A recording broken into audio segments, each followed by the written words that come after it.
How's it going, subscribers? Today we're going to be talking about the app Betterment. Betterment, money management and financial advisor. So, I'm going to be telling you guys why I don't invest with Betterment. Now, I'm not saying Betterment is a terrible app. It's just that there's better apps than Betterment, and there's just so many options that Betterment is not even an option for me. And the reason why I don't like Betterment is because of this fee right here that you guys can see.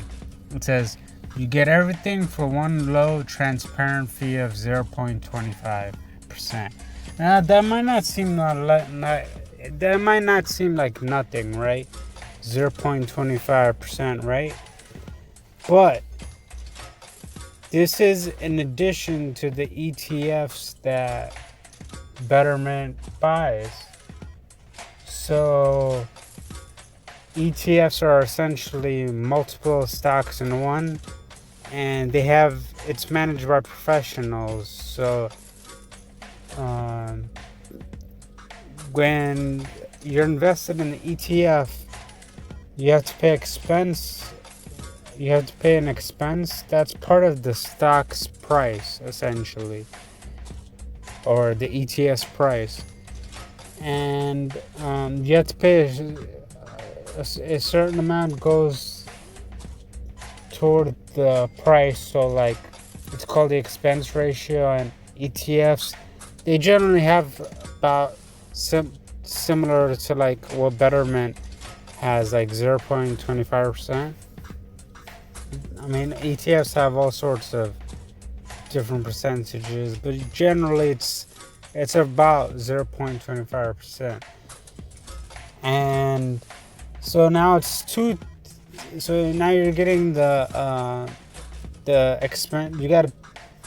You're paying for the expense ratio from the ETFs, and also you're also paying for the Betterment fee, the 0.25. So it's like 0.25 plus the expense fee for the ETFs.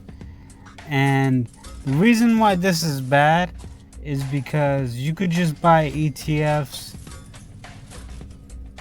using so many other apps, and there's so many I know this with Betterment, it's automatic and it invests it automatically, so it's more passive. You don't have to actually click the buy and sell button. It does it for you. But there's just so many options there are options where you don't have to pay this 0.25%. So you're just paying for the expense fee for the ETFs. And there's even options where you could buy an ETF.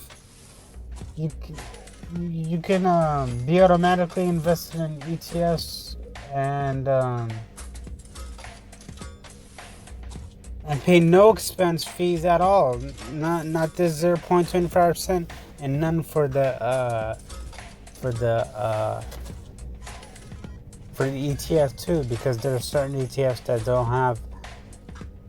I mean, these are rare, but there are certain ETFs that don't have expense ratios. And one example is SFY.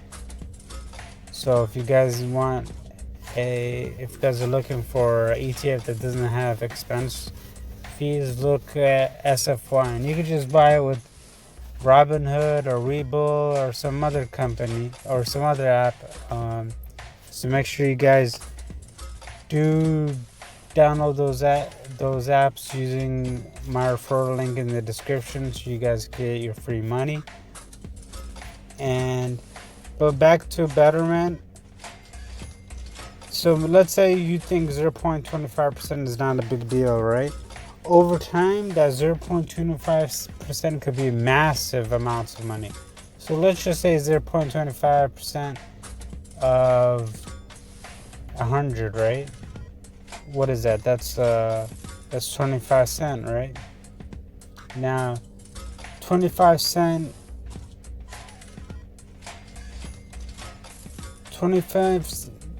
those 25 cents that you're paying will add up a lot. I mean, 25 cents is not much, but your portfolio is going to be increasing, so it's not going to be 100, it's going to be more, it's going to be like 110. So you're not going to be paying 25, you're going to be paying more than 25 eventually.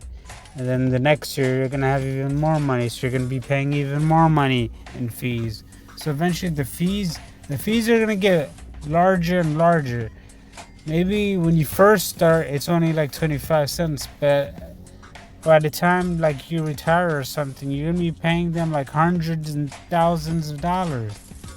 So this is why I hate fees. Thank you guys for watching.